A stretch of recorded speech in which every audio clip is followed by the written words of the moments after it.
గతంలో 18-19 సంవత్సరంలో petroleum products మీద మన రాష్ట్ర ప్రభుత్వ ఆదాయం 21,914 కోట్లు. అప్పుడు తెలంగాణలో 20,300 కోట్లు మాత్రమే.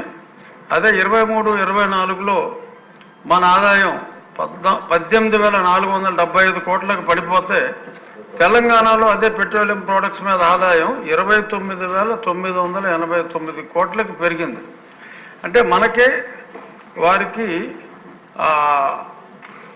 23-24లో వ్యత్యాసం సుమారు 10,000 కోట్లకు పెరిగింది.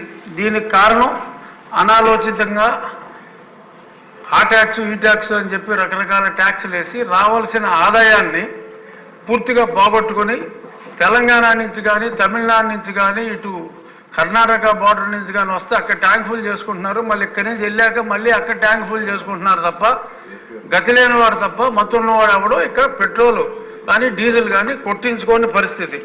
సో ఇటువంటి అనామలీస్ని గౌరవనీయులైన ముఖ్యమంత్రి గారు సరిచేయవలసినవి ఇంకొన్ని ఉన్నాయి. ఇటువంటివి సరి చేసుకుంటే ఆదాయం కూడా గణనీయంగా పెరిగే అవకాశం ఉంది. అలాగే మిగిలిన రాష్ట్ర ఆదాయం కూడా 18-19లో తెలంగాణ మనం నెక్ టు నెక్ ఉంటే మరి ఆయన ముఖ్యమంత్రిగా దిగిన తర్వాత రాష్ట్రం అధ్వానంగా ఎలా అయింది. తెలంగాణకి మనకి రాష్ట్ర ప్రభుత్వ ఆదాయంలో 23-24కి 1,500 గ్యాప్ ఉన్నది 45,000 కోట్ల గ్యాప్కి వెళ్ళింది. సో ఇది గౌరవనీయులైన ముఖ్యమంత్రి గారి దృష్టికి తీసుకొస్తే చాలా సవరణలు చేసుకునే అవకాశం ఉంది. ఇంకొద్ది 2 నిమిషాల్లో ముగిస్తాను అధ్యక్ష, ఎక్కువసేపు తీసుకోను. ఇప్పుడు ఈ అప్పులు ఏదైతే చూపెట్టారో 9,73,000 వరకు 73,000 కోట్ల వరకు, నేను గతంలో ఈ అప్పుల మీద సిఏజీ ముర్ము గారిని గిరీష్ ముర్ము గారిని కూడా 2 సార్లు కలిశాను. కేంద్ర ప్రభుత్వానికి కూడా ఈ అప్పులన్నీ సవివరంగా హెడ్ బై హెడ్ నాకు వచ్చిన ఇన్ఫర్మేషన్ని head by head cross verify చేసుకుంటే సుమారు 11 లక్షల కోట్ల రూపాయలు వచ్చింది. మరి ఇప్పుడు అది 9,73,000 అంటే డెఫినెట్గా గౌరవనీయులైన ముఖ్యమంత్రి గారు చెప్పినట్టు తవ్వి కొద్దీ ఇంకా వస్తున్నాయన్నారు.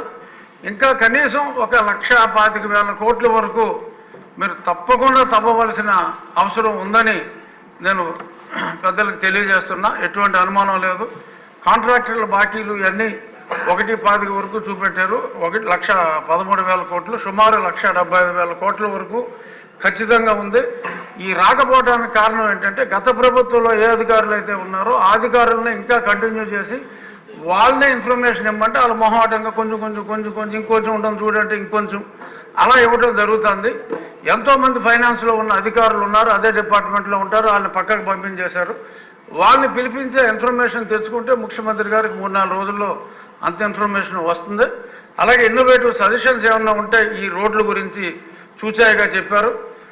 ఇంకా కొన్ని సలహాలు మరి నాకు కూడా ముఖ్యమంత్రి గారు సమయం ఇస్తే 15,000 కోట్ల ఆదాయం మన రాష్ట్రానికి వచ్చే ఉపాయం ఉంది.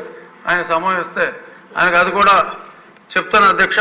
ఇక అన్ని విషయాల మీద మనం ఒక డీటెయిల్ చర్చ పెట్టుకుందామని ప్రతిదానికి అనుకుంటున్నాం. కానీ సభా సమయం మనం 10 దినాలు పెంచుకోకపోతే అవి మనం మాట్లాడుకుంటాం కష్టమవుతుంది అధ్యక్ష, మాటలకే పరిమితం అవుతుంది. కాబట్టి తమరు సభా సమయాన్ని ఈసారి కాకపోయినా వచ్చేసారైనా డిస్కషన్కి ఎక్కువ అవకాశం ఉండేలాగా పెంచమని